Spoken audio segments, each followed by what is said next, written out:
Lulambra Senema Woro na Dr Ousmane Kabadi. Andi Sladi Dr Ousmane Kaba, salam alaikum.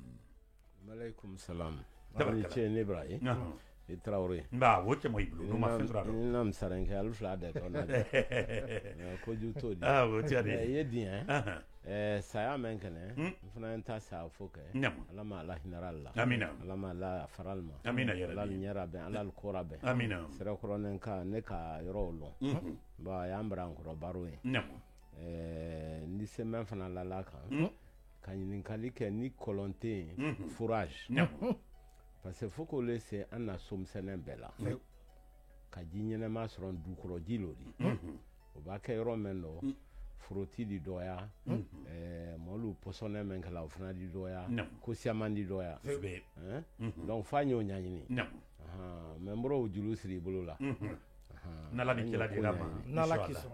Ale lodi magini kali folo men ne blo misa ba la kine ka koni nyolam blo kini ne nyolam blo marane bi e ko do kono do fili mo pela de nena ba faida ni kala ko sibi to data ki kula la do fe dingra ila ira yi ider ne femen sana bi lolu la sini obra ke biron fla lolu di sini ke ne obra ke kemedi wala yamma wala tini go fornement koni ne blo do bentane kara blo manya foni fo ile ke jamana kono de nye komi kramfa Ousmane Kababra Senema jala ade seguru de nya sugmandila fenu da yele men kala jamana kono ka bo moy ya wokum redi bung beng beng beng beng beng beng beng wala ala ko de semen ke la kuna frendi bi kuri la menay ma meni sini watina kitro malana Traoré ila nyin kale obra dianye me akala prilu ye yelela ala fenyo le nya fo jamana denye samina watana prilu ila yeleli ani wodi la fanka ka wodi fanka bwala ka wodi la be o ko fla be klenedi na di adinye ila foko anna wodi franjine ne fanka bra be ay jila ni ka falenke sefaro ila lon kan ta e jilkan ni ka falenke dollar ro ila lo ko la ina wodi e be kan kala ina wodi be o ya tasiri ka prili le lo kono o fana tasiri mais mfamoro wo sifla bekle kodo klimpelo la na dia dinya da fo ko pril braille na dia dinya da fo ko wodle bene mais men wodi bela katrata na la jina wodi ni kungbere sitala fo gouvernement ni banque centrale e wodla da menkala ni ka wodi siama na dan wodi fanka di be kalo jamna kono an men baraya di anye ko flale mafenna nanfulo men ladana jamna kono sankoro ani wodi men ladana jamna kono sankoro ul flale kan ko nyonfe koni ni wodi ladan wodi men ladana no siada kujua katimi marchandi lukan katimi jamna nanfulo kan pril bediele akuneni nta fulan kun fɛ nka ana banque centrale sɛbɛn le ma fɛnɛ jate bɔla sɛbɛn men kan a tɔ kan ko situation monétaire intégrée ne kan tɛ banque centrale yɛrɛ le kan lajinɛ banque centrale bon a sinɛ ne jamana nafolo ko k'o ɲabɔ wodi mɛ mɔl jufa dɔ jamana kɔnɔ k'o ɲabɔ 2020 damina la jina wodi bela dene wodi fenfe molku 30,000 milliards milliards wa bisaba wole tra la jina wodi di milliards wa bisaba mais sans y la banat moment 2020 au sera 37,000 milliards milliards wa bisaba ani wrong la o croye ko wa wrong la brala kan milliards wa wrong la sanklen kro o kashia tobul ka on le ma ko 23% chemedo moins saba nanka wod la sia chemedo moins saba anna nan fulo même la jamana kono anka man ko croissance o kra 6% 6,50% chemedo woro ni tala anna nan fulo wora da ole mais anka wodi même la koko sara an ko lawura ko juya ko ke moine sabadi i ka lo flat se wala nyon fe do ka bodo Franfasia bal o korole ko wodi men na dane ko le brasia ya fema ay femen sana nyo o Thomasre men no ma nyo fina msarenke sinentani ala fone mankurun ko ba se mankurun ni sia ba te sia awo siala ni mankurun siara a sonko di ji ba te ji o jila nyamenjo ni msarenke wala falaro ko ba sonko tala o wodi ko fana eteni mankurun ba sia ya mankurun sonko di ji ni wodi fana la dana jamana kono kala sia ya wodi sonko di be o tiadi mais docteur intrafele kanya yidoni jala wala siya men wudi kumde wula bo forma mbulo ba wori la siya la dubulo jamana kono dona bolo jimala la wile kan jala ide se munya fala nyana kabegro chela yin kalo sawabale yin kalo di ba ba fote ko di bra la siya ya wodi do na siya la dibo kunyuma ala wodi la dan ko sabale wodi la dan di ay la dana ko sabale ro jamana kono ko folo devise brado jamana kono c'est-à-dire mon la wodi dala ni erol ni fenu ani cefalo brasia jamana kono o ma fale ni kala yina wodi dodi ala dan ko kle no di ale si c'est nanka exportation siamanke la yina ka fin siaman free ko kan naka wodi siaman so wodi se wodi la siala we kunkle ni kun flana ni bankil ka julu don privé la kun sabana ni bankil ka julu don état la right o sabale wod la siala an kan ole ma contrepartie de la masse monétaire to bukano di mais quand même no ma kangbe man kakan o koro le ko wodi la dane o bolami ay bola ko saba olero maintenant nan ka sebe o ma fene ko men kenen 2020 saro no le nya fola nya sise ida e ko wodi siama maboko kankana kele wodi siama majulu do privé la fla amba wodi siama julu do na etale la aba foko eta e wodi la dana o koro le ko eta brawa banque centrale ani banque lubra wodi siama julu do etala bon anna eta ala compte e banque centrale le la na mako kara wodi la ay wod labo o koro le ko banque centrale bra julu dala wodi siaman bale bonne 2020 na o kun fana alkalon ba se election très 2020 election ko ne ko ma fene sebero voilà wodi men na bonne est-ce que do labora election wati wa nko kran sebero e kalo election folo kra 1er mars mais février caro février wodi men na bora milliard wakli 1000 milliards février nka ma fana élection présidentielle kara octobre la ankaye wodi men fana bora milliard wakli élection flawro milliard wafla voilà milliard wa woron la men na danda 2020 wafla kara élection tadi ato walulu jiradi o kara gouvernement ma ko boraldi o korole ko prix menu yelelani jedite amrate gouvernement ne noy ba le wod la dana ikalo nyeme fana la kan président ka fo kambranda ja kan sera ko kana élection financée an yere kana élection besra mo le fo kodoma élection ba kekela andi woni ni ka tobulla France la Union européenne na américaine na mais ni c'est kama mosima inka ka ta financer directement ni moment ta kalama il a faut ko dombra ben kamra sanyere koro jamana kono de famba ire wule fo mais amma sanyere koro di wodle la dane ambulo bon ni donc ka wod la dan kofli me ala wole prix yele di ko sobere iba wod la dan nyina prix di yele karo saba karo woroba te min prix bari yele wole a sanction di na katre ko tado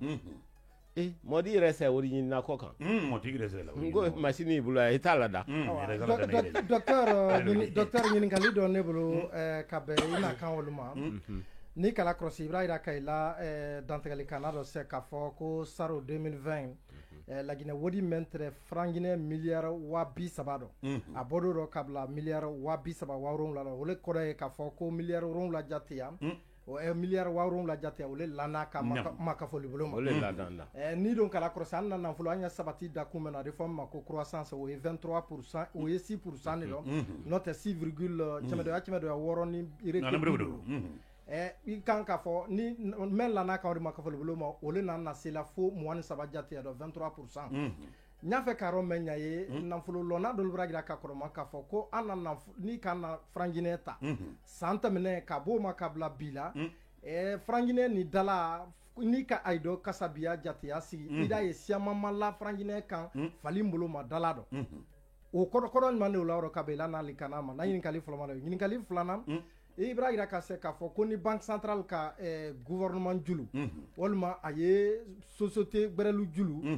ko ole ye kɛla sababuya di wodiladan sabu minala olu ɲɔndɔlu ma n y'a fɛ ka mɛn lɔ dakun fana yala ni banque centrale ka gouvernement julu o kɔrɔ le k'a fɔ ko julu mɛn ne don na ko olu tɛ sarala le yɔrɔ ba gouvernement t'a sarala ba n'o tɛ o dibo mɛ a kila a yi ma yɛlɛ la ɲaso wolo ma Braga ma ɲininkali o ila kuma o bɔra diya n ye nsari kɛ ja i kuma yɛlɛma tɛ o an na mɛn fila i na mɛn fila tiɲɛ le wodi le b'a siyaya ka tɛmɛ baara kan jamana kɔnɔ wodi b'a siya ka tɛmɛ baara kan o le ye prix layɛlɛ la donc n ka chiffre mɛn fɔ a b'a tu kɔnɔ ne yɛrɛ b'a sɛbɛn yɔrɔ kɔrɔ le k'i b'a ɲa ye kuma filanan sa ko ni julu donna est-ce que gouvernement y'a sarala de a di se dolu sarala a di se fana a ma sara gouvernement ye julu ta banque centrale la n'a diyara ɲa a y'a sara n'a diyara ɲa a tɛna sara la sago a dɔn mais o kɛla mun dɔn a bɔla mɛn dɔ o le tɔ ko budget gouvernement n'a sɔrɔ a n'a la dépense ni dépense siyara sɔrɔ ma u fila tɛla mɛn o di fo gouvernement ye wodi le ɲini k'o kɛ wodi o le ɲini tɔla ye wala banque centrale la ka wodi do ta i b'a ɲa ye wa donc ni k'o kɛ ɲinan i ka wodi do ta n'i y'a fɛ ka sara san dɔ fo gouvernement ye jija a ye sɔrɔ mɛn kɛla o ye siyaya gouvernement yɛrɛ la dépense di ka bɔ déficit dɔ ka kɛ surplus di mais gouvernement tɛ surplus kɛla gouvernement kun ko ka siya donc julu mɛn ye fayida mɔda fɔ k'a tɛ sara la dole la kan san a kun ne o de mun dɔ hali bi samunu dala ni franginɛ tɛ ka bɔ saro ma ka bila bi la ni ka dala kɛmɛ ta a ma yɛlɛ franginɛ miliyɔn 1 kɔ kan a ma tɛmɛ o la a kɔni ka bɔ miliyɔn 1 ma ka di a ye i dɔ yɛlɛmana dakun olu le miliyɔn 1 waa kɛmɛ kɔnɔntɔn ani budubudu nɛnu mun dɔ a ma se bɔla dakun o dɔ ye fɔ ka ma ko a bɔra b'o dɔ parce que san daminɛ 2020 daminɛ y'ole ma fɛn na ani 2020 na ban donc an ye wa ɲininkali kɛ kosɛbɛ dala tɛrɛ damɛn dɔ a n'a ye damɛn dɔ bi kelen tɛ dɔ bɔra la kan hali mɔgɔ min tɛ dalako kalama bon sefa kasi an bara fan fɛ hali ɲininkali kɛ sefa tɛrɛ mɛn dɔ a bara tɛmɛ san kelen na a n'a ye mɛn dɔ bi i da ye dɔ bɔra la sefa fana kan Aludi misa kono fili men la ida sira ma se danteli do men nani benan na taji ma na petrole do mamli kono kelo akara moto ida akara buri fena ka foidi e ko bo forno man kamiriya ta kone forba man sa dira man ne sungoro bana ko ida na sanse sonko wulu fo ina de benan taji wulu ma ko u sonko lu ida na makafo e ko kera munu no kansiamandi eta ka bo forno man ka torno bodoni an ka men mo krani do ifana ka fo ko taji sana men na jamana toiro ko wuri le doma anote akabo lagina tayidi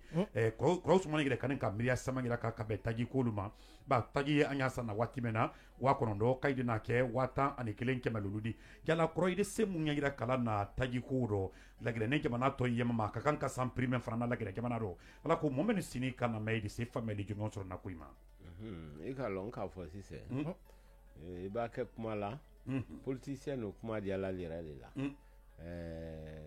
a tun y'a ka sɛnsɛn a ma siya mɛ ye laɲinɛ pétrole laɲinɛ carburant sɔnkɔ a n'a sɔnkɔ jamana tɔl lɔ a da fara ne laɲinɛ carburant sɔnkɔ a gbɛlɛman Sierra Leone sɔnkɔ di a gbɛlɛman Liberia sɔnkɔ di a nɔman Mali sɔnkɔ ni Côte d'Ivoire sɔnkɔ di i ka lɔ laɲinɛ tɛ Mali a tun y'a yɛrɛ o le mais prix ko fɔ man kɛnɛ ne le yɛrɛ kan kana bɔ bon ale k'a fɔ di ko an ye subvention di la o kɔrɔ ko gouvernement ye perdu la le tɔnɔ si tɛ gouvernement bolo gouvernement ye bolo bila la kunne ka mɔlu magɛn ale b'a carburant litre kelen kelenna fɛn fɛn san gouvernement na o de y'o dɔn voilà o le fɔra ne k'a fɔ lɔn ko tun y'a tɛ o dɔn gouvernement ma mɔsi magɛn pétrole ko dɔ minnu laɲinɛ 4 tɛ bi ma tun y'a tɛ o dɔn gouvernement tɛ mɔ magɛn n'a dɔn ale kɔni ni se mɛn fɔ la ne gouvernement n tɛ perdu la rɔ de mais n ye wodi mɛn sɔrɔ na o le man bɔ n y'a fɛ ka dépense caman de kɛ n y'a fɛ na wodi ye siya rɔ i ka lɔn man ka kan ne kan tɔnɔ dɔ ya ani mara perdu kelen tɛ ka jan ɲɔgɔn na i b'a ɲa wa pour que y'o ɲa ye litre kelen kelenna bɛɛ n y'a da tɛ a ɲɛ bi bon mɔgɔ wɛrɛ m'a kuma fɔ ne le ka kuma fɔ tɔl bɛ na o le kuma kan ta la kala kali litre kelen kelenna bɛɛ a tɛ sanna 9,000 la 9,000 waati nate a feerela 9,000 mɔli y'a sanna 9,000 parce que k'a san ni k'a feere kelen tɛ bari ka kan k'a fara fasi mais mɔli y'a bɛɛ fɔla k'a san kelen tɛ i b'a carburant san bi i ye wodi min bɔ la o le 9,000 di 9,000 9,000 wɔrɔ a tala ne si 3 le di si fɔlɔ a sɔnkɔ k'a ladon laginɛ yan o le ye 5,128 francs walolu waa cɛmɛ ani 29 a fɔla ole ma tubabukan na ko coût d'importation CIF ka pétrole lase yan c'est ça a prix o le di litre kelen k'a lase Conakry k'a san kɔ kan k'a lase Conakry gouvernement ye wodi min bɔ la o le walolu di waa cɛmɛ walolu dalasi cɛmɛ ni 29 dalasi cɛmɛ ani 29 5,128 maintenant n'a sera yan a ye bila min kɛla magasin na ani pompis luba k'a feere la détaillant ni grossiste o bɛɛ la dɛnɛ o le 1,505 waa kelen cɛmɛ lolu ani lolu 1,505 a tɔ min to la gouvernement ne o ta la taxe dɔ o ye 2,680 2,367 excuse-moi 2,367 waa fila cɛmɛ 3 60 ani 7 o bila ɲɔgɔn na ba i b'a ye sisan o le ye 9,000 francs de i b'o li ɲɔgɔn kan 9,000 de a talala ten ne donc gouvernement ye mɛn sɔrɔ na litre kelen kelenna bɛɛ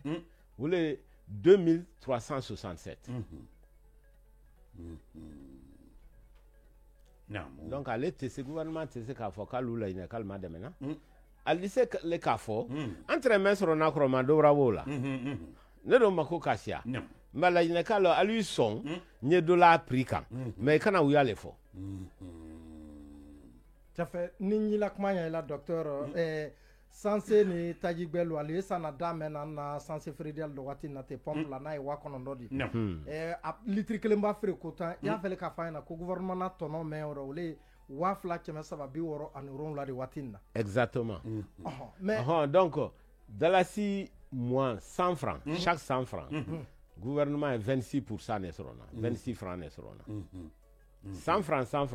gouvernement di 26 francs sɔrɔ ile yɛrɛ fɔra k'i tɛ fɛn sɔrɔ na ile yɛrɛ fɔ k'i ye mɔma dɛmɛ na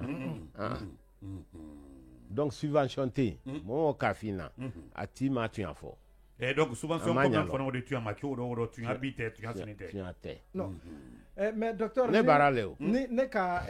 anna ministre la mais ye taji konu Zakaria Koulibaly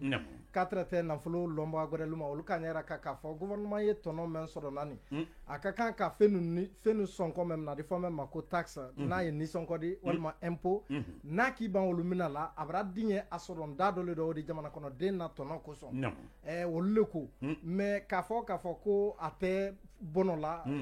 yala magoro le nyai ba ke ila mainka ila dantel kana ikalo économie to abukan abena kodo itese do kodo kala dodi itese kafo a entrafe kana dépenser que en dernier 3000 lesrona mais bibibi 3000 obrado ya anye 2367 srona wo tote ko parti itese kafo ko parti lo bono tori namo itese kafo fana ki a subventionné la ikon dise kafo ko an hakili tremena kabla na budget ou bien an na même prévoir là amakodi to bukando afola le mako moins value ali fa mako manque à gagner économie do mais atese fola ma subvention ne hakili tremena na muso do mra di euro mra mol mademe wi alodi subvention te to bukana différencier là le tiene l'école kramo le di ne barale bo ka fe mari ne l'école bekra donc nyemenya fola mamenya docteur yi soronta ka kan ka men soron fenkelen naka ye dinye wodo ka fo ko mara dinye no jamana kono den koso bane ayesi fadi no bi toroya si fadile mara dinye wodo ido na laka ina soron naka ni dinye do aya folo madi ayla économie se kan woldo anya folo le ma moins value anya folo le ma manque à gagner a to jere oledi moins value et manque à gagner il ba budget ke il hakli qui men sur na budget ni mo sur do brabo la même bona la oledi le to ko manque à gagner le to ko moins value ibranya yawa ite se subvention fola ni pertitado subvention ni perti le wala nyon fait ibranya yo ba soro ko perti yaro ile le briblo bla kun ka dafa ka sanina la wodi dafa ira fo ko subvention ibranya yo mais ne kan kan ne soro no le bla la na budget do mais mo soro do brabo la ya fla lo ma ko manka gagner na di rien ira fo ko moins value Chanyo le cranal kun klasi kono Ibrahim donc no le flanco doli ni entrée classe le kono ni 0 dalma voilà ben nyakela le ka ben minimini nyona tisinya la ka do to ke do todi yo mi ne ba ke Traoré to fla se nya fonko Keita Keita te Traoré te Keita Ibrahim angana rabasan anya sensen pour que moi men ya na mena alu hakli surama mais au coroté ko gouvernement manquant kala il est forcément il sera fait coller nyinka na nyinka litre romen no gouvernement ka menke dalu ya de ka fo kansi nyoma jamana dole ni anan ne wol bemo kelena namo kanama keleno kasabia keleno aditre la Guinée censé menu censé ko kuna menu amadonna ko afri pompe la ou menu sur ma frontière là dans kelena la kayda ta kala bo ko afri kusa ay tono ko ma fanfela do akawol dolukal la dalu ya yoroneo tunya odo ikalon ka fina nkanye temale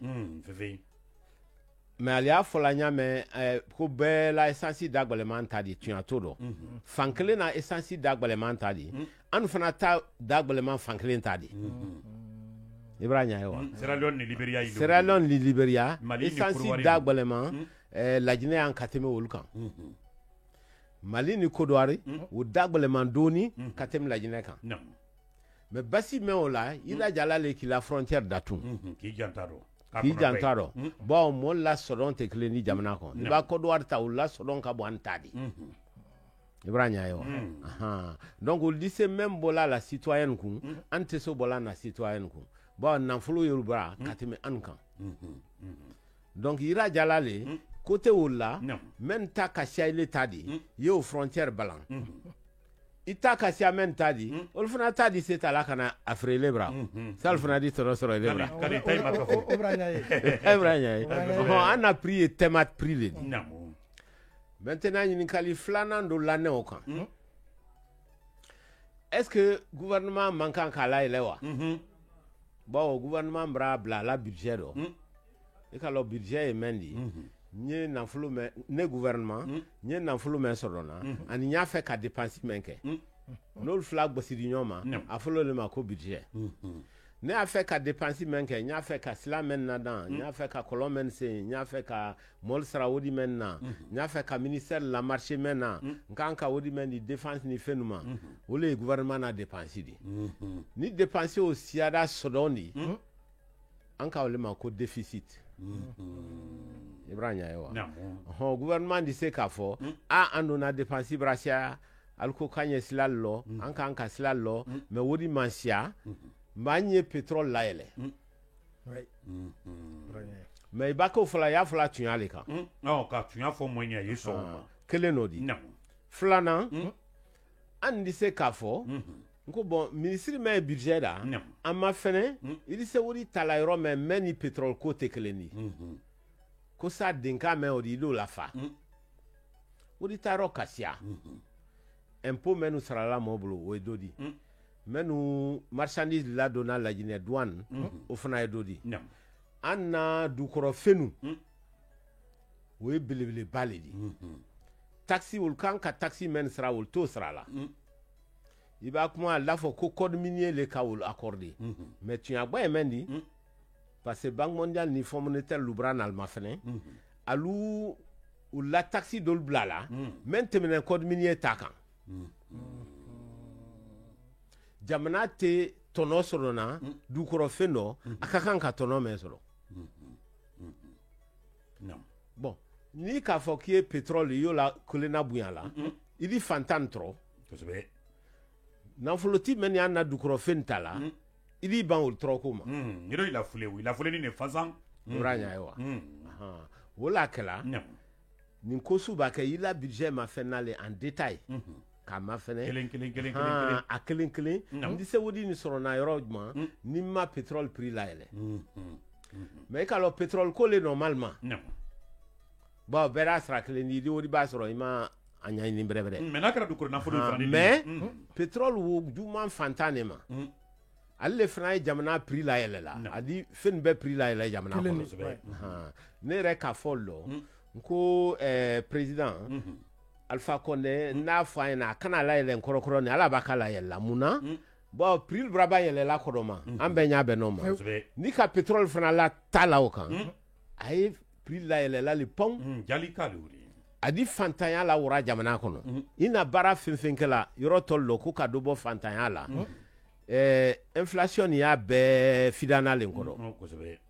ka peke fantambadi nkoro donc ina effort men kala yoro tollo ina bara men kala yoro tollo ado labi Ibrahima yo donc fanya ku sensen hakilila ateka ejusu ko tew hakili ko le yemragbe docteur nyinikali gbere ne bulu famori albi samnu ankala krosi lo kuntam nando alka de kuru de la CCNA ari fo de kuru même ko PED coalition pour le progrès et la démocratie ni kala krosi parti politique tan ko jate men ni bulu de l'union bulu kal fe kol ke kleni ka natadul ta ka CCNA ando amra la krosi watitam nan ko do parti politique gbere bri e bulu di nyoma olure la de kuru to le ko red ni kala krosi wo kunti la Mamadou Siladi dol quand même ko sila patrona bibi no na ngini kali wala min ni nata wuli na mi koron man de kuru na sigila sina yala men ya fala ka fo ko jamana masake miria la ka an mansa ngini na local bolobu nyom bolobi adi fo ma ko kal diviser ko sa le dise fanka soro na yamma ban ninte ko bon ninte kumbo na la di nyonka odi kumba kelimo munne do ay masay bolo di li nyoma kelendi aybra ado fara dia sia ila kuma wara dia nye kama soro mu fe adi modul kon nafli d'abord nye kuma folo men fola election siaman ba ke jamana kono election ba bankutan élection résultat balabo de koukoula laisser la partie le boulot tu vois quand le manque recomposition du paysage politique ça c'est normal la Guinée-Kra yorok barakara et kalatine ni élection nara élection ça va les kra encore 2020 donc c'est normal parti lui bla résultat ni fait même bonnet ka dekuru lasi dekuru kuralu si ka dekuru koro labe ay kala jamana bero yanklen todi kuma flo le di kuma flana anna dekuru anne flo ka dabna mais amma mbulla kaliya ko juya parce que bulla kaliya ba may ini modi dekuru la de almiria te kleni ini modi dekuru la de hakli klenta la jamana wanye fera note anne flo ka dabna alna anta menkela dol ni burla olero dudan ka doladan ibranya yo alukal bulla kaliale bulla kalia don bene way makle ma iba ke kotolo ni alamitation idi mo lade men miriate kleni wole kat kodi koni almenu politique la nal siaman kisi comme jamana kono karanyimi tumaro aldi ben sawaba doma de kru kuno de anya mbolo di nyoma anya jamana kul da nyimi akun folo le odi flana an kamufo nko bon anya menfe anya fe kala jine démocratie mademe kaba la jine kay bolo di nyoma ka ben ko klema sa jamana de suma démocratie anye benko klema jamana yesuma bragawdo ikalo wo ambra beoma okoro mundi démocratie le bay tafo jamana kono la flen subero doka do gbofi doka do bla kasula comme me rotenya ukorote koni menka kuju ka kana la tonde mufo ni menka kuju te comme menka tren na bi ika mewa men ka modol madimi me yolu yoroni nale kalmina kalkiti korokoro men ba kekela lalal kanko lalkan me ki nyama siente ini mo fenfe nyona kulumna kulubla kasola démocratie todi donc anyam bolo di nyoma anyi den ka démocratie fanka don jamana kono flana anye benfana la jine kay bolo di nyoma ka unité nationale an kana ke sia kodi an kana ke jamana rafradi anya njija fran kele kana do jamana kono inshallah anye jamana la kanda ni kele kra do na jamana kono an ba ke menkela ando ke nko le falnye nko election ba menkene uka soro jamana brada frafladi be moneni nyon kama dolu kabal tala do ta fe do kaname ne kankana bo watile nkombra son professeur Alpha Condé la masayama kabin kankana bo jamana sumada ka jiketa la katala sa parce que anye tala sa jamana ba lumbu lamba anye nyina yere ko doni anye jamana ta bo kele ana jamanal kono ika damna wati lelo ima laban wati lo ne la banyanya fana mai mo fana ne kele nasida adam na neme malberi nyina oko bedi kunyini amba kana politique la anya haklisi nanya feka ke ku bedi abase yorodo haklisi de note idi kuna toro idi jamna la toro idi la molbela toro janto ire role donc ka boko sa an ka memfo anna de kurukurani nko nyanjija election menunkela a election e dagbe ku sakele kana ka election kofe akola bankera mundi anna de kurun ko bon anya jija anya monyoma ni lajine kuma fenfen keto lajine an fana na point de vue di antamiria mena anyodi voilà encore leke donc anna de kru kune menni mojo nu de kru no parce que ikalon ka finance c'est ngo ante de kru kala kambo la kalia yo woima anya kala hakli masiliro hakli masi mafaro ini men di sebena jamana hamiye momenna yo lade a modo le docteur Ousmane Doredi bec alors après élection présidentielle là docteur les économies mo ɲɛnɛma lo di a mɔ dɔ le honorable Abdoulaye Kourouma n'a la parti to ko RRD i ka lɔ a hakili duman a jusula tɛnɛ a ye kangbɛ fɔ la denmisɛn kalabu kɛnɛ lo a mɔ dɔ le fana ye honorable Boubacar Diallo PPD mo kalabu kɛnɛ lo di mɔ mɛ sariya duman ye o tɛ bila la mɔ kɔ in ten ko an ɲɔgɔn ɲɔgɔn kɔ ko b'an si y'ale ni a bɔnen t'a dɔn ten o da t'o dɔn jamana ye wala ɲɛfɛ o le ɲaɲinina do ye an na parti ba PDG RDA men ka hɔrɔnya di Laginɛ ma denmisɛn kɛnɛ dɔ la kunna bi o tɔ ko o ye Beyavugi o fana ye dɛkuru nin nɔ mɔ min hakili duman dolu fana natɔ mɔ kɛnɛ dolu fana natɔ hali Eli Kamano o fana ko k'a den na ko o le bɛnna problème dolu kaso la waati voilà donc k'a fɔ lɔn k'an kana bololakaliya ka bɔ don kaso la bololakaliya lo di parce que ni ku kɛra hali ni ko tiɲɛnen kɛra y'a ɲaɲini y'a sɛnsɛn y'a kiti surtout mɔ min t'i boro la donc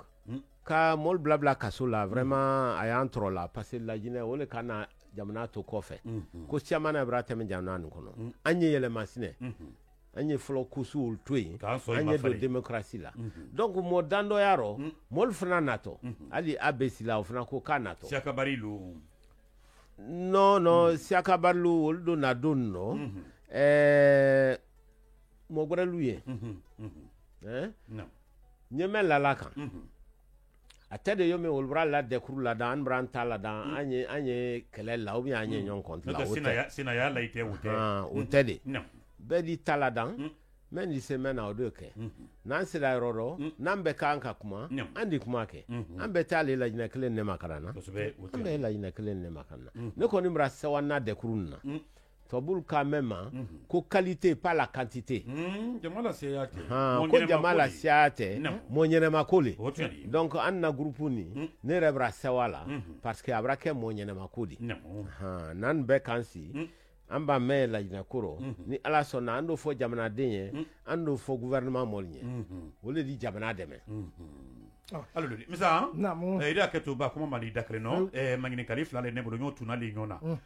ba ka damina mura wonya damina wati ba hankana sibi no luna e ko lo padese parti le dia la nyambla ye jamana kon la fantan nani bela de no parti si fare su mano kren e bo aflana fana mere di ba wuri wonen benan na krondi senela e fana mai men ke la ko projet ko to ba ni tun kala ko si wotre du la gigre di mramoima atigidi me yekbe ka moidi so misana modu witri tasoro naro me fana so ba kono betri tasoro naro me ni ko tabinyolo ida ye anamo basi amane fana so misaila a yesene kala na korni di me korni ti sana jala cross man de seblu do bensu man la bofornement ko ala ko ye ko no filme no yeso la meno bi korni me ay bula tesana ala ko bofornement de signalo la wido ba bofornement de sa sana ade so la magre la tamorelema me na fara ko ka to nyawo mate wo kite ko girele di ambade may magbe kanado cross man jala ina ko yela di mangini karifla le tuni yona wodi main kali folo ina anna de kuru parti PADES main kali menkela ne da fina ko bin sewanene muno e kala wara election présidentielle do an ka kuma siamanke mais entre kuma dol fola modol tramena mal tun tamina la kabasro mun fɛ al sera fala ko campagne kuma le ni ko a cɛ ba kuma a campagne kuma le ni a fɛlɛ an ye ka fɛ a bɔ ta don te i ka lɔ mandenka hakili kɛnɛ mandenka le ko mais a tɔ la kuma tɛmɛna la disifalo ko di mais élection bɛɛ bannen o le rɔ bon an k'a fɔ ɲɛ élection non ko fɛn fɛn na la wodi fiɲɛ na ta la tɛ nkalima ko si t'a la ala sila tɛ la dan foyi tɛ la dan ji tɛ kalibra a bɔni t'a donnen tɛ mais dolu tun ma la la alors de cross man de gisuma me taxi farima no ida bra so ma mais maintenant ni benan na krondi ko ma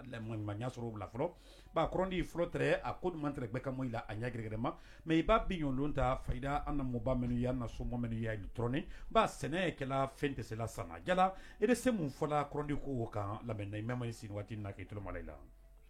la nyin kale obra dianya krondi ko anna jamana kono bi nimisaba nya damna la mema non Korondi sene damna nen compte télé de 1981 non tobul le naradi CFD muna alkoko bara mendi sakela anna jamana fanfelal di tono soro sene dola ko le Korondi di non kama soro mun fɛ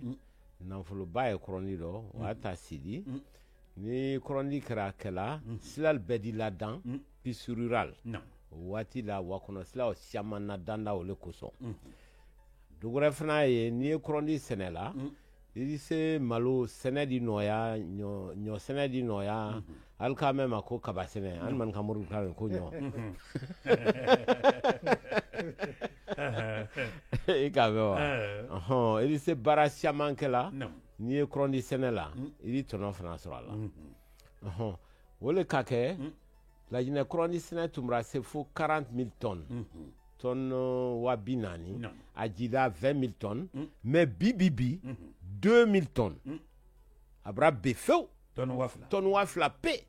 pour que y'o ɲa ye bi saro Mali ka tonnes 700,000 tonnes wa wolonwula cɛmɛ wɔrɔnwula wa cɛmɛ wɔrɔnwula ani wa fila Mali tonnes wa cɛmɛ wɔrɔnwula ani wa fila pe cɛmɛ wɔrɔnwula ni fila i ma lɔ tɛ ka jan ni mɛn fana la kan saron Mali ka wodi mɛn sɔrɔ Korondi dɔ c'est 128 millions d'euros euro million cɛmɛ ani mugan se o ni lajinɛ du kɔnɔ nafolo bɛɛ ka ma lajinɛ tɔnɔ mɛn sɔrɔ na an na jiyama na ba an na seni na an na fɔ an na o n'o bɛɛ ka ma kabako b'ale bon an ma se Korondi ko ɲa la ɲa su ma bon Korondi ko a problème daminara ala ni tiɲɛ ka kan a daminara compte télé le fɔlɔ yani compte watɛ a ka Korondi mina k'a feere privé dɔ ma jamana wɛrɛ privé a Korondi tiɲɛ daminara yen tubabulu k'i sen bɔ mɛn kɛ bon tubabulu tun t'a dɔn tɔnɔkoro ale yɛrɛ tun tɛ tɔnɔ sɔrɔ na waati o la mais ale tɛna n'a na yɔrɔ labɛn ale ni sɛnɛkɛla ma dɛmɛ a tun ma se privatisation waati ma général k'a di dɔ ma a tiɲɛ daminara yen mais professeur Alpha Condé n'a la jama n'a sa o ka tɔ bɛɛ fa bi tonne wa fila pe o le sɛnɛ yɔrɔ i ka lɔn 2018 audit le kɛra yen audit domu caman kɛra ko dɔ comme a ye kɛla yan ɲa mɛn kɔrɔ ma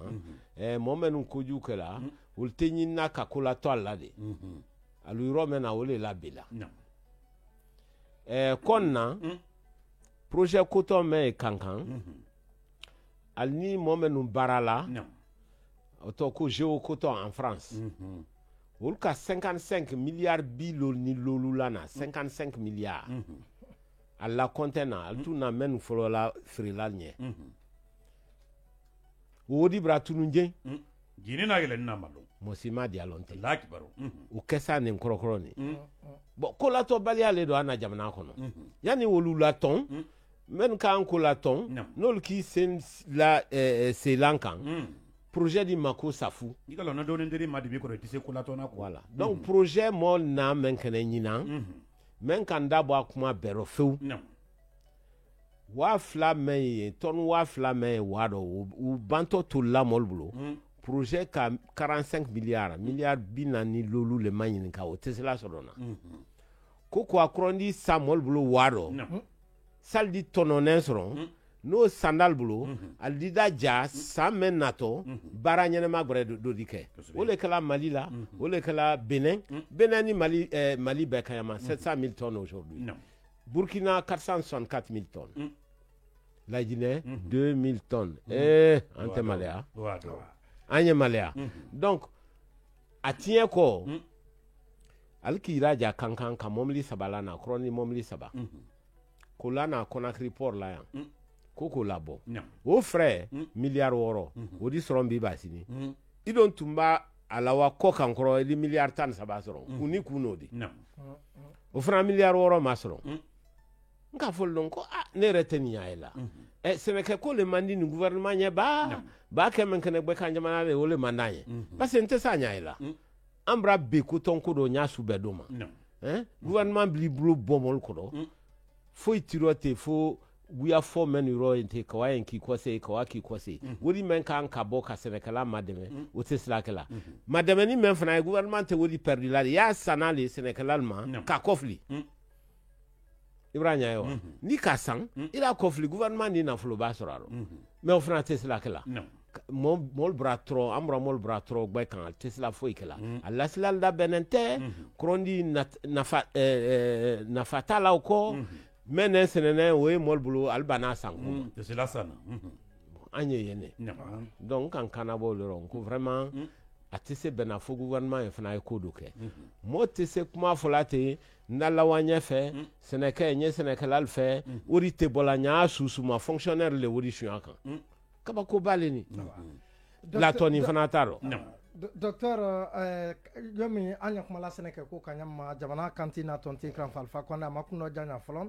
ala boli men dul kera boke a wonantre transla men ye bola telemili marado kana se boke marado a wonantre ole ka tombo la ka daila di forme ko inauguration jamana masake la sranu kana kelen nal do aka gira ka fo santa minen na koroma ale treye sene men kala gira kani ole treye hectare wa kelen chemena ni jate men nyina aya fe ka hectare wa tan aya fe ka ole sene nyina abanda kana ta goreluta ka ta fe sanfla ye nyina ko lagine ka ye suman commande ko kan ka suman makili ko kan kala malodi akada farne na kari ka ol makili do na jamana kono lagine gire kani sene ke suman ko le to lagine ka balula ato anda feri ko kan adona sanfla jate ya la idi letala ele docteur Ousmane ko bay lana la baka fo ko di se kala al na tra ka fo ko la gina du koni akany ka be sene ko ma fam fela ni se men folo kan masake aya fe la ina wanye sikaturo aya fe anye se anjere koro balo ta fam fe sikaturo me ka fo sa ko ya ni sanfla andise ne di jabo la nkati se bena nyasu mama atese bena mundo ni a fe la nyina sa yere kro balo ta fanfe fie malo sene ko le nyabo kama soro la nyina kai malo le dum na bedi ni bana malo kula iri bana kul ni kulu ani msaren balo ilo fana nyanyine e ka nyaewa me sene ke o ni a fe malo sene wa nyefe ko siama naro ko meni aro ul mara bemunu ko folo wulu a folo me dedi John Kato Senekala. Menu Senekala bi, meni a fe fana la nyina sa ere kro juna. Menu Senekala olubara la feu. Me Senekala kudal leta la dim senkene lu meni Seneke du mamen ye kulma de men jamana kono. Fuyo programme ne la dan. No nyanto programme na folo. No la danda ya ma fana. Seneke keto rojman faral ni femeni kura faraya nya uko keto di sabbe seneke lo efenfena be seneke dunyuma solo we sikleni ni bando la fana seneke femen kan kadi seneke lalma foko nyaini engrais koba sene siko malosi mais ala ko tuan professeur Alpha Konde Braira Jairo na odo katemi régime do kan bon menu malosi la dana en flaul ma ko centre de recherche wodi do bradol ma rure betum rafa mais men dinalma amansia fukal fanka do anya jerel ma saldi malosi nyuma di moma e kalo malosi ko emendi du bena la malosi nyenema du benata foko le nyanyini jida malo ye kuruka malo ye farado maro ye abeyi basanta ye ne Senekala di nkal difference lo donc malo men kayin yoro men no foko siama nadan ko fere Senekala ma o ya tasidi mais babo fana la du era benanya men foko nyanyini kajiko fana nyanyini anye Senekala nyame nyina ira ejibra bo kojuya sanato ira ejibra dese to bu ko le folo nyanyini folo yana ese baloko sorona kaji ko nyanyini kaji kasejila ji men kankana ko nyabo bara ba le fɔ ɲɛna o de an kana to sanji ma yen ten ani ko ji bra bɔ ji ma bɔ ɲina a ye baara da tiɲɛla le i k'a ɲa ye wa n'i k'o fana kɛ f'i ye machine ko fana ɲaɲini machine ko lu kala ɲa mɛn kala bɔ tele la an bɛna na tracteur biloli an bɛna na tracteur cɛmɛdi a ɲa t'o di n'i y'a fɛ machine sɛnɛkɛ machine ye mɔl nafa i ye contrat le kɛla i ni usine kelen ou bien usine fila a kana siya ya n'al n'olu ka contrat kɛ n'olu ka sɛnɛkɛ fɛn na alu pièce détachée la kan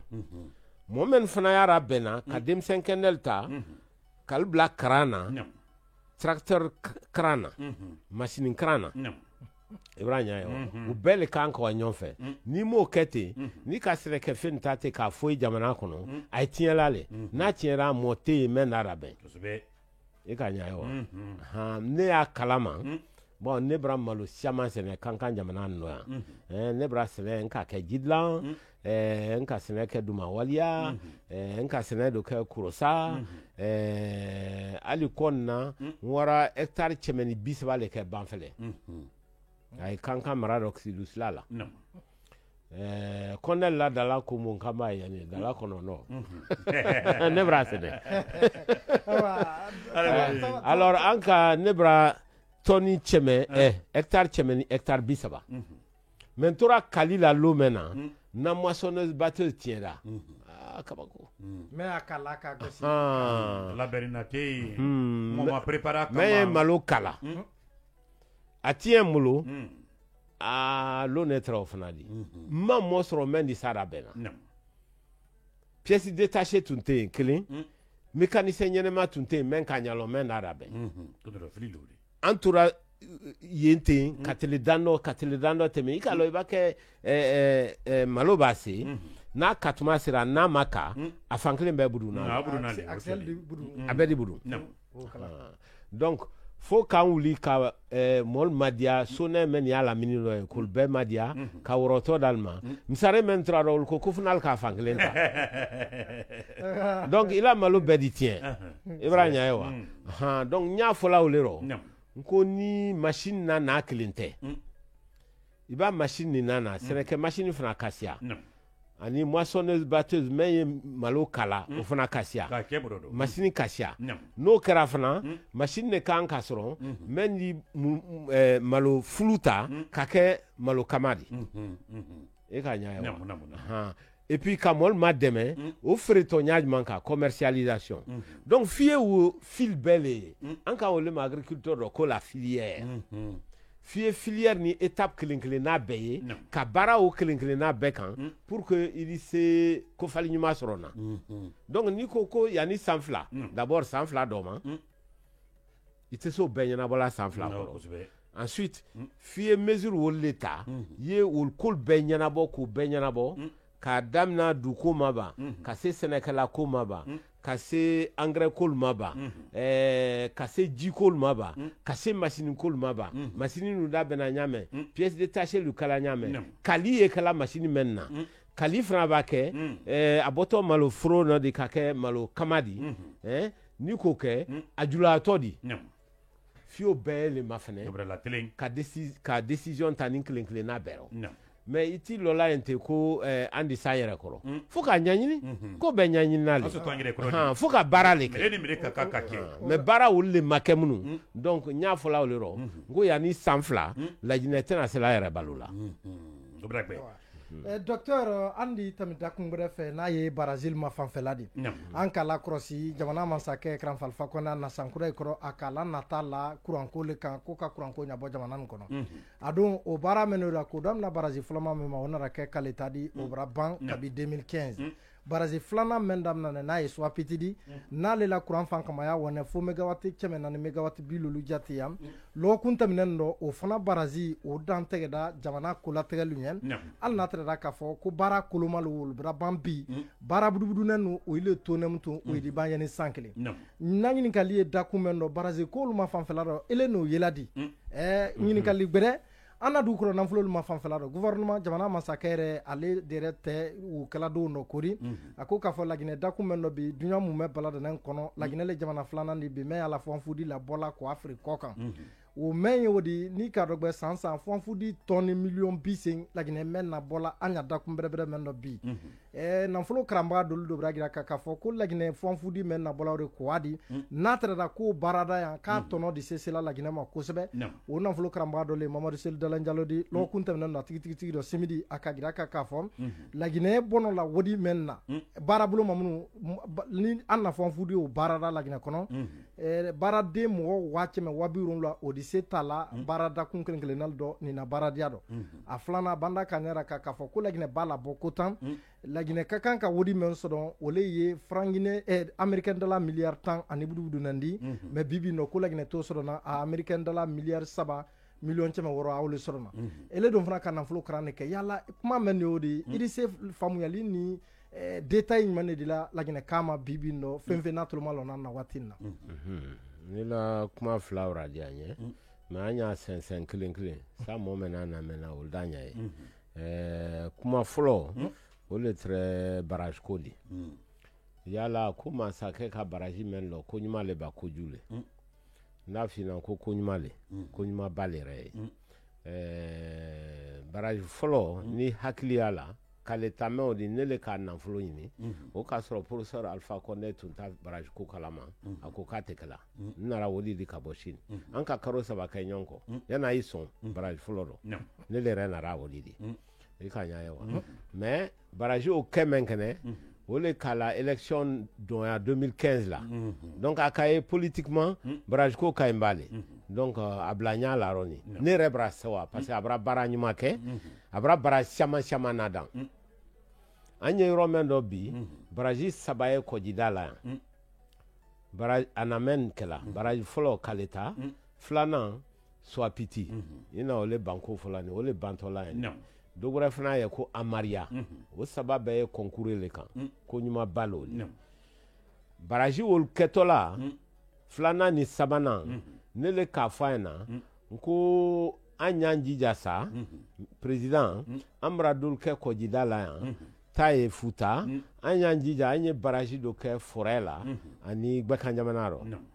anne busungura nyoma ene 2015 odam nara depuis 2015 nya kuma la amma ben kuma kleno parce que ne manya ye BBB abane ola akabaraji do dam na futa pita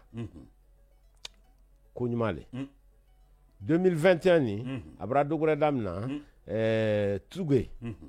kuku tamba barrage lodi donc iba ma fene barrage lolu sabaye yan kodida la fly futa barrage menkene pita courant et pita kroma e ka lombra ni nyafo anka anto ka no mema ko réseau interconnecté faut ko nyafo anamol nye passer jamfane courant kodo compte télé alka courant ne bo Conakry anko kindia ka bo kindia ko mamu ase mamu ka courant o laele dalaba pita ani labe donc kadam na groupe foloma groupe fenfen Conakry barrage folo ali compte ka barrage menke chose garafiri ani menke la tene abe alte dana ko jidala ndi alu yelela le han labe donc croyant yal bulu kroma ne le ko kon nan ko yani yo ba pita kalma croyant yal bulu kroma ka barrage breke muna ante barrage kelen fana ke forela sine ka kelen ke ba kanyamanaro ibranya yo donc barrage lolu brake au kain ko nyuma bale parce que barrage énergie renouvelable di ale le kafsa groupe kodi e ma groupe siama e kankan ni skiri no ate marché là parce que d'abord groupe kodole et puis carburant mais à la marché là au fnation là les barakela bulu ani motol bulu o don kala kula ton jamana kula tombalia jamana men non ko lajine ate benale feu wole kake nandi se barrage do kala forêt fna la ni gbekan jamana la ni ko se amation atan wole saobadi bo la jine dante yankelen fana di an fana miri ambra molma antora olero alka kogbadu ko damna kogbadu ko damna d'abord fomi ko le très fola folo mais kuru samra la e kalo a barrage ba saba e hodine asiro saba fomi e o e kurusa kogbadu ye o e trontema e morisana ko e o e skrini manjana e kanya yo kogbadu ko damna konna ko entrepreneur men ko BOT lodi BOT kɔrɔ mɛrɛ di entrepreneur ye wa nafolo ɲini kana baara kɛ k'a sara dɔɔni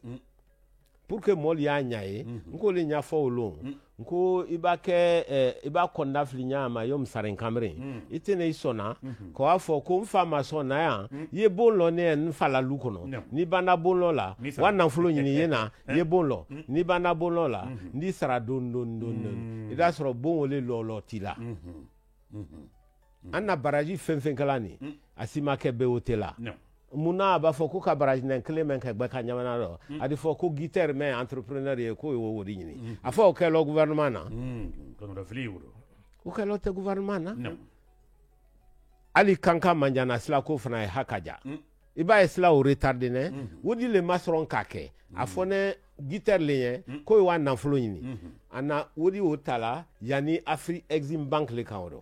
wala kɛla o retardé la n'a fɔra ko fɛn b'a kan bara fan fɛ a bɛ fɔ ko entrepreneur ye wa ɲini a don kɛla yɔrɔ tɔl dɔ mo tɛ entrepreneur tɔ mɛnna ye gouvernement yɛrɛ le wuri ɲini na ko k'a kɛ donc n ye mɛn fɔla o rɔ ka kuma na sɔnɔ ya barrage ko ka ɲi ne yɛrɛ le k'a damina professeur Alpha Condé Brira ja an bara se fo barrage lolu saba yan fila futa a ye jija sinɛ an ye barrage kelen kɛ forêt la an ye kelen kɛ Gbɛkan jamana dɔ sa lajinɛ bɛɛ di courant dɔ sɔrɔ a ye fɔ mɛn kɛla ko ni tuge banna kan ni barrage ta ko ka courant na wa Sénégal ani Guinée Bissau a y'o kuma bolo kan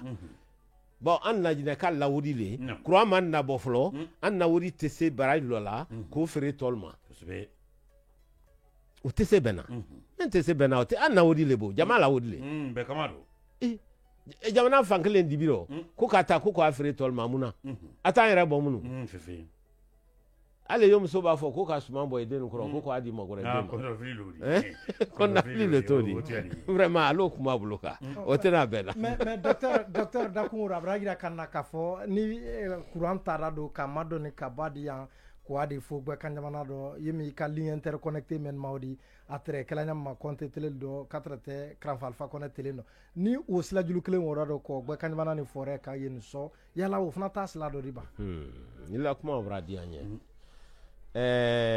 koju tɛ di dɛ mais kuma yɛlɛma ne munna i kɛtɔ filijulu ni poto mɛn ta la ka bɔ fo yan ka wa Gbɛkan jamana dɔ k'a forêt la i kɛtɔ wodi mɛn kɛla k'o kɛ o wodi di barrage bɔ sur place a n'o dɔ ye i b'a ɲa ye wa o yɛrɛ wodi kasiya o di yanni i yɛrɛ sɛ ko bɛɛ ma doni i tɛ dɔ k'ale bara n kɔrɔ parce que ko tɛ bana jamana kɔnɔ ɲangbo jamana le mɔɔ dolu ye ale t'a fɛ ka fɛn ye n'ale ka baara kɛ filtre di o yɔrɔ dɔ wa dɔ Ibrahim dakuna ba min wati bra min bolo man te sido no be bolo ngero technicien bra sabali ke mo lamine simakan ba pataki de bra bana telephone kono nenti la moto le ko kamisoko akoko ko le ngero ni kabra swa Dr Ousmane na anyagrema ka gere bra agere yela classe le kono kono ko docteur kabra fama ka bi kulunge asini kulunge asini kena kulunge ni ko fana pataki bere men fana ne ofrani kaye katoi akako kabara me économiste yela jamana kono furu ko kono ko Dr Ousmane Kaba ko fana économiste la so kan so gere le di ko de se men fana la kuma la bano ko la gine le gagné ko bibra sawala pataki bere men fana ni fana frani zero ko de la alisco ko fana ko kono ko docteur la danteli ko braka ro nya gere ma ko mo kan kibla mo sumi le ko mo sumi le kan ka jamana ni masadi pataki dano wole binana téléphone kono kala bro kabra famille ko magalla na Dr Ousmane Kaba bi abrabo kaba yaro ka kamsare kamre ismu ho seiba ho Dr Ousmane Keta bra i kalon temba na msare yaro nyeme lala ka ni diara nya fe ka kuma nya flappe fo fo fudi ko ni sima ka ida ka to voilà fo fudi ko la ginebra fo fudi siamane labo adi million bise mbobi ara fe ko ase million cheme fanero mais défaut les fois foudi ko la jamna tol ki ban olero Malaisie ki ban ko fois foudi te bolabra Australie fana bri ban muna parce que yiri l'été là ni yiri tera kojuya ka bin bɛɛ bɔ yen jale donna jamana kɔnɔ a conséquence lo di filanan fana nafolo men kan ka sɔrɔ dɔ o tɛ sɔrɔ n'a dɔ wole ka kɛ a bara san 2 san 3 bɔ ne yɛrɛ la fɔla tulon bɛɛ n ko an man kan ka fɔ fuli labɔ n kan ye usine na si lajinɛ komi firiya ye ɲamɛ ne la kuma wole ta ne se lubulu ka a kan la donc ana kuma men fola tiɲaro a joyaro mais ana miliyari 3 ko men fola exportation no di ano fo wati bre lajine to solona ranya tabarkala franfasi e ko barika abra foli la se monsieur Kande ma trésorier régional la ledi ka farazele ko la 4 te kabala ya bra fanta ya ni fama ya bela de ni kondo an ka men to fama ngina mo fili ko radio bara wati ledi an ka men so bi kadai ma wolo ne furba masadi ra inshallah anu nyambe wati bre assalamu alaikum wa rahmatullahi ta'ala wa barakatuh